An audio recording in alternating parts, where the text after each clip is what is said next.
Political theory में citizenship को किस तरह डिफाइन किया जा सकता है? तो हमारा आंसर है, सिटीजनशिप से हमारा मतलब है किसी पॉलिटिकल कम्युनिटी का फुल और इक्वल मेंबर होना। बट इस फुल और इक्वल मेंबरशिप को किस तरह डिफाइन किया जा सकता है और क्या ये सभी के लिए अवेलेबल है? तो सिटीजनशिप क्या है, इसे हम ऑलरेडी लास्ट वीडियो में जान चुके हैं। अब आज हम बहुत से एग्जाम्पल्स के थ्रू इस टॉपिक को समझने की कोशिश करेंगे और इसे समझने के लिए हम शुरू करने वाले हैं क्लास 11th की पॉलिटिकल थ्योरी का chapter 6, citizenship, full and equal membership. हमारा पहला एग्जाम्पल है एक बस या रेलवे कंपार्टमेंट का, जहां सीट्स लिमिटेड होती हैं।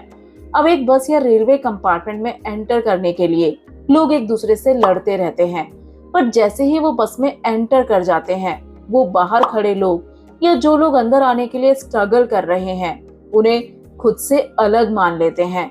मेनली अंदर एंटर किए लोगों का इंटरेस्ट एक हो जाता है और ये लोग बाहर खड़े लोगों को थ्रेट की तरह देखने लगते हैं। इन शॉर्ट, इन लोगों के बीच अब एक डिवीजन डेवलप हो जाता है, इनसाइडर्स एंड आउटसाइडर्स का, और इन्हीं आउटसाइडर्स को इनसाइडर्स थ्रेट की तरह देखने लगते हैं। अब ऐसे ही कुछ सिचुएशन टाइम टाइम पर सिटीज, रीजन्स, इवन नेशन में भी क्रिएट हो जाती है। अगर जॉब्स या अदर फैसिलिटीज जैसे कि मेडिकल केयर और एजुकेशन या अदर नेचुरल रिसोर्सेज जैसे कि लैंड और वाटर की बात करें, तो ये सभी लिमिटेड अमाउंट में प्रेजेंट होते हैं।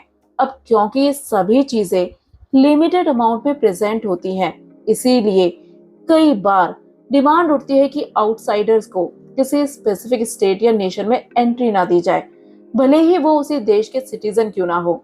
जैसे कि आपने ये जरूर सुना होगा, Mumbai for Mumbaikars.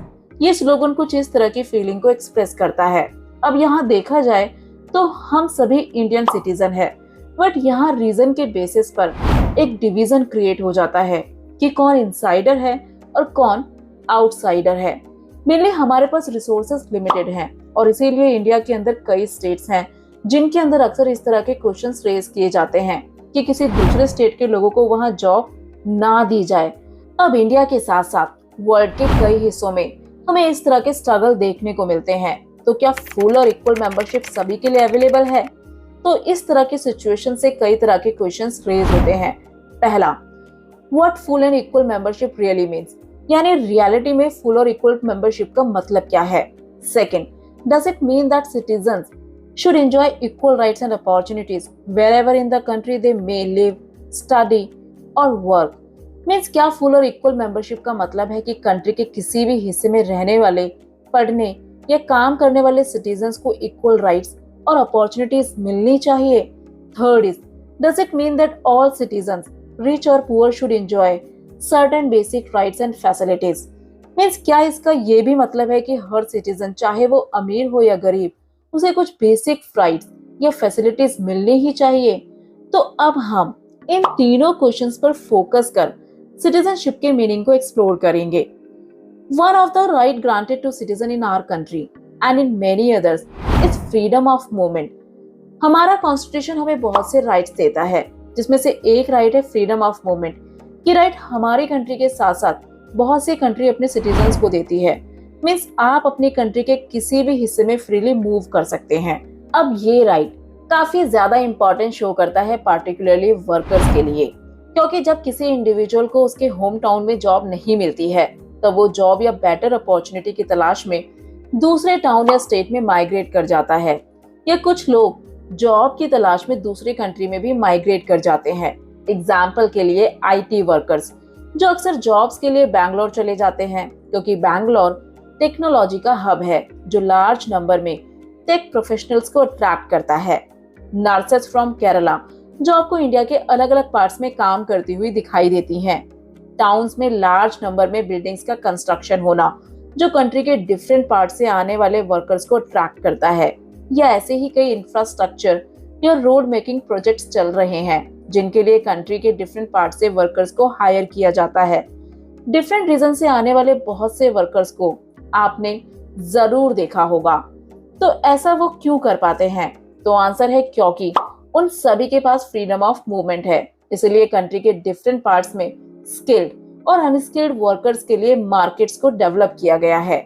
However, often resistance build up among the local people against so many jobs going to people from outside the area, sometimes at lower wage. Means अब अक्सर कई बार ऐसा होता है जब किसी रीजन में बाहर से आए लोग वहाँ के जॉब्स ले लेते हैं, खासकर जब वो कम वेज पर भी काम करने के लिए तैयार हो जाते हैं, तब उस एरिया या रीजन के लोकल लोग आउटसाइडर के अगेंस्ट हो जाते हैं, यानी आउटसाइडर के खिलाफ रेसिस्टेंट डेवलप होने लगता है।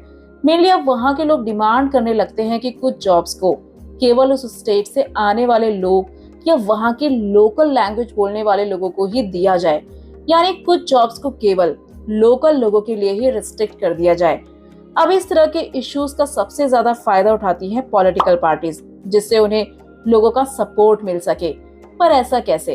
तो कई बार जब किसी पार्टिकुलर स्टेट में इस तरह की डिमांड उठती है और अगर इलेक्शंस पास में हो, तब पॉलिटिकल पार्टीज लोगों का सपोर्ट पाने के लिए इस इशू को सॉल्व करने की बात करती है, जिससे लोगों का वोट उन्हें मिल सके। बट कई बार लोगों का रेसिस्टेंट इतना ज्यादा बढ़ जाता है कि आउटसाइडर्स के साथ वायलेंस तक होने लगता है। इंडिया के ऑलमोस्ट हर रीजन में इस तरह के मूवमेंट्स को देखा गया है। तो अब क्वेश्चन आता है कि जब हम बात करते हैं फुल और इक्वल मेंबरशिप की, तो क्या इन मूवमेंट को जस्टिफाई किया जा सकता है? तो आंसर है नहीं, क्योंकि एज अ सिटीजन आपको कहीं भी फ्रीली मूव करने का पूरा अधिकार है। We all become indignant if Indian workers in other countries are ill-treated by the local population।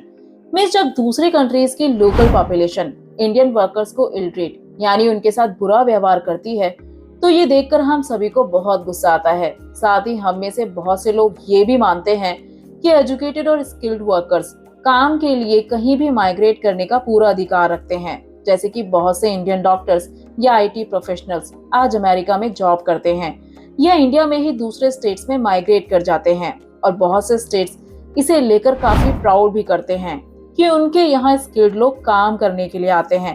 But जब किसी रीजन में जॉब्स लिमिटेड या कम होती हैं, तो वहाँ के लोकल लोग आउटसाइडर्स के साथ कंपटीशन करना पसंद नहीं करते हैं। अब क्वेश्चन आता है, does the right to freedom of movement include the right to live और work in any part of the country? Means क्या कहीं भी मूव करने की फ्रीडम में शामिल है कि कोई भी सिटीजन कंट्री के किसी भी पार्ट में रह सकता है और काम भी कर सकता है? तो आंसर है हाँ, क्योंकि किसी भी कंट्री के सिटीजन होने का मतलब है वहाँ का इक्वल और फुल मेंबर होना। तो फ्रीडम ऑफ मूवमेंट के तहत एक सिटीजन ऐसा कर सकता है। अब आगे चले तो another factor that we need to consider is that there may sometimes be a difference between our response to poor migrants and to skilled migrants। Means एक और बात है जिस पर हमें ध्यान देना है कि स्किल्ड माइग्रेंट्स और पुअर माइग्रेंट्स के साथ एक जैसा बिहेवियर नहीं किया जाता है। क्योंकि जब हम बात करते हैं स्किल्ड माइग्रेंट्स की, जैसे कि डॉक्टर्स, इंजीनियर्स के माइग्रेंट करने की, तो हम अक्सर उनका अपने स्टेट में वेलकम करते हैं, जबकि पुअर माइग्रेंट्स के साथ ऐसा नहीं होता है। अब इसी से एक बड़ा क्वेश्चन रेज होता है कि क्या पुअर माइग्रेंट्स के पास भी वही सेम राइट्स हैं, यानी वो भी कहीं भी मूव कर सकते हैं, कहीं भी रह सकते हैं या काम कर सकते हैं जो एक स्किल्ड वर्कर के पास होते हैं? तो आज ये हमारी कंट्री में एक बड़ा इशू है जो काफी ज्यादा डिबेटेबल है। क्योंकि जब हम बात करते हैं फुल और इक्वल मेंबरशिप की, तो इसका मतलब है सभी के पास सेम राइट का होना, बट रियलिटी में हम इससे अभी काफी दूर हैं। However, disputes may sometimes arise even in democratic societies. How can such dispute be resolved? Means democratic societies में इस तरह के डिस्प्यूट्स हमें अक्सर देखने को मिलते हैं, बट इन डिस्प्यूट्स को किस तरह रिजॉल्व किया जा सकता है? तो जैसे कि फ्रीडम ऑफ मूवमेंट हमारा एक राइट है, उसी तरह राइट टू प्रोटेस्ट भी हमारा एक राइट है, जो एस्पेक्ट है फ्रीडम ऑफ स्पीच का, जो ग्रांट किया जाता है हमारे कॉन्स्टिट्यूशन के द्वारा अपने सिटीजन्स को। इस राइट के तहत आप प्रोटेस्ट कर सकते हैं, अपने ओपिनियंस को फ्रीली एक्सप्रेस कर सकते हैं, बट पीसफुल तरीके से, प्रॉपर्टी या किसी को हार्म किए बिना। सिटीजन्स पूरी तरह फ्री हैं पब्लिक ओपिनियंस को इन्फ्लुएंस और गवर्नमेंट की पॉलिसीज को इन्फ्लुएंस करने के लिए, और वो ऐसा कई तरीकों से कर सकते हैं, जैसे कि ग्रुप्स बनाकर, पीसफुली डेमोन्स्ट्रेशन कर, मीडिया का यूज कर, पॉलिटिकल पार्टी से अपील कर, या सिटीजन्स कोर्ट में भी अप्रोच कर सकते हैं। यानी किसी सिटीजन को कहीं जाने से या रहने के लिए रोका ना जाए, या किसी भी सिटीजन को किसी भी तरह का रेजिस्टेंस फेस ना करना पड़े। केवल थ्योरी नहीं बट रियलिटी में भी इक्वल और फुल मेंबरशिप दी जाए, इसीलिए हमारा कॉन्स्टिट्यूशन सभी सिटीजन्स को कुछ राइट्स देता है। अगर इसका एक और एग्जाम्पल ले तो आर्टिकल 15 के according class, caste, race, gender etcetera के बेसिस पर किसी के साथ डिस्क्रिमिनेशन नहीं किया जा सकता है। बट अगर फिर भी कोई सिटीजन इस तरह का डिस्क्रिमिनेशन फेस करता है तो वो प्रोटेस्ट कर सकता है या कोर्ट में अप्रोच कर सकता है।